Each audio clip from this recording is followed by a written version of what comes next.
Got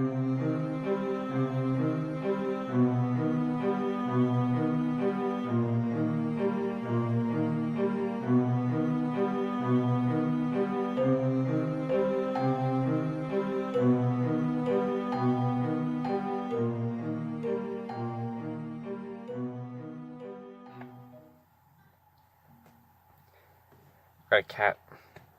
It's not even my cat. Bugging me today.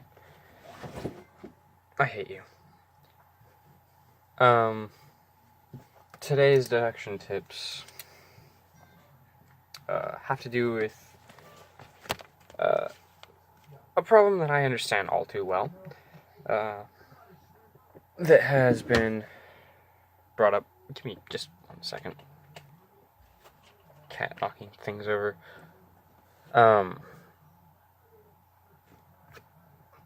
A problem that I know all too well is concerning keeping deduction interesting.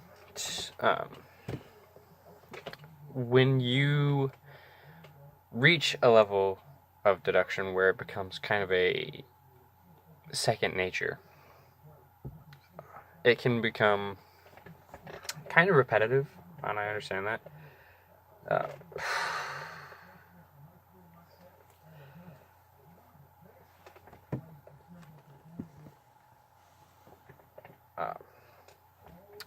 And a good example of this is at work. But I'll give you the tips and I'll give you the examples. First of all, if you get to a point where your deduction is becoming second nature and it's becoming harder to keep it interesting, there's a few things you can do to kind of freshen it up. Ow, stop biting me. First of all, I mentioned this in another deduction tip video already. Change up your location for study. Change up the location that you visit when you make deductions. A lot of people go to the same store and they make deductions in passing, but that gets mundane. So changing it up kind of freshens things up. I already mentioned that in a previous video. Another one that I like to do is mental experiments. Sometimes I don't have the resources to conduct a physical experiment. So what I'll do is create a hypothetical scenario in my head and apply different things to it and attempt to see how different things would change and react according to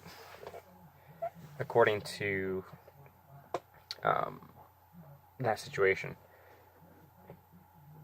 So conducting little mental experiments that help you to see how a certain stimulant might affect the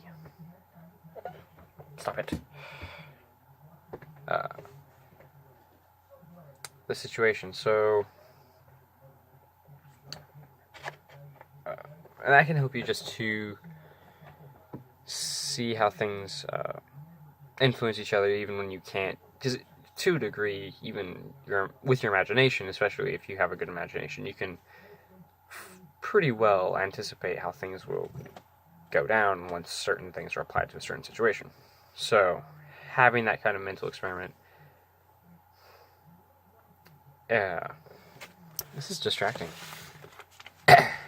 can help keep things interesting without becoming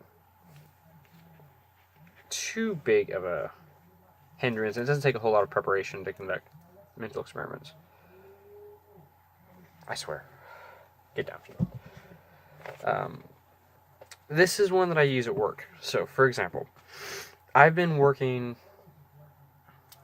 at the same place for about 2 years now, and I have where I work has a very specific target demographic, basically. It's a country western coffee shop thing. If not for the coffee shop, it wouldn't be my cup of tea, but the coffee shop is cool.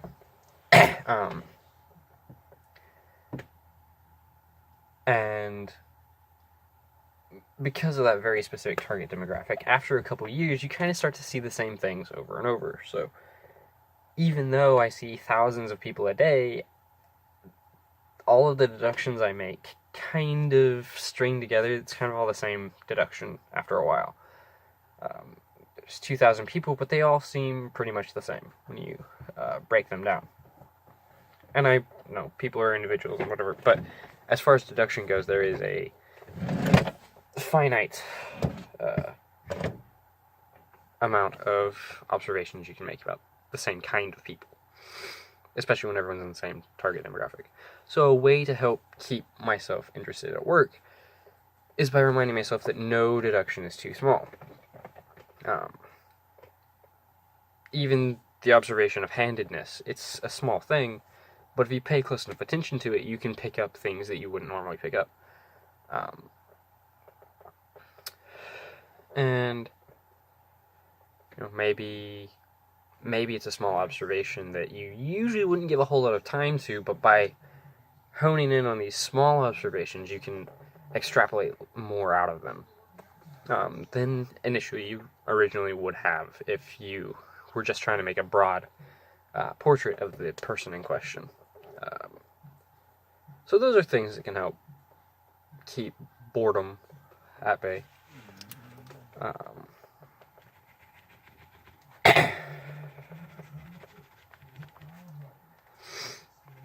And it's important to keep boredom down, because if you eventually start getting bored of deduction, your motivation for it goes down. Which is something that I mentioned in my facts and frauds video that I just posted concerning Jeremy Brett and Basil Rathbone and Ronald Howard. They all have a passion for, even though they're just playing a character, their character has a passion for the work he's doing. If you don't have that passion, if you get bored with the work you're doing, it's going to get mundane, and you're going to, pay less mind to it, and you're eventually going to just lose the skill because you get bored of it. You don't work on it as hard. If you don't use it, you lose it. That happened to me for 2 years.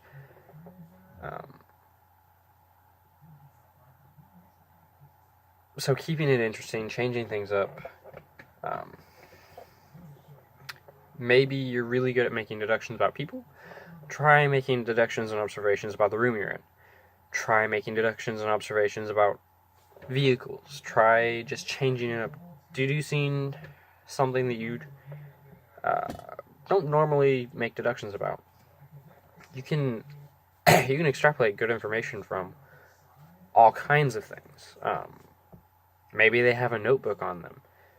If you can get a good look at that notebook, you can pick out a lot of things from the notebook. If you just treat the notebook as its own subject to be deduced. For example, what I mean by that is, if you're looking at one person and he has a notebook on him, and you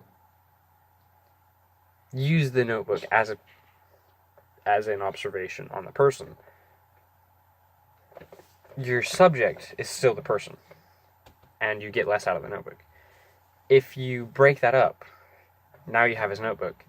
You turn his notebook into its own subject. So you start making deductions about the notebook, and then when you close the notebook, you have all this extra information to put on the person. So it's like kind of like a subsection, like a sub-subject, if that makes sense. Anyway, that's my tips for today. I've got several videos on the way. I am going to be a little bit busy for the next couple of weeks. I have a couple of actual cases that I'm working on right now, which is an amazing opportunity for me. I'm glad that I was picked to help on these. Working full-time, of course, and I have to do some traveling again here in a little while, so I'm going to be pretty busy. So, if videos come out slowly, that's why. But thank you for watching, and have a good day.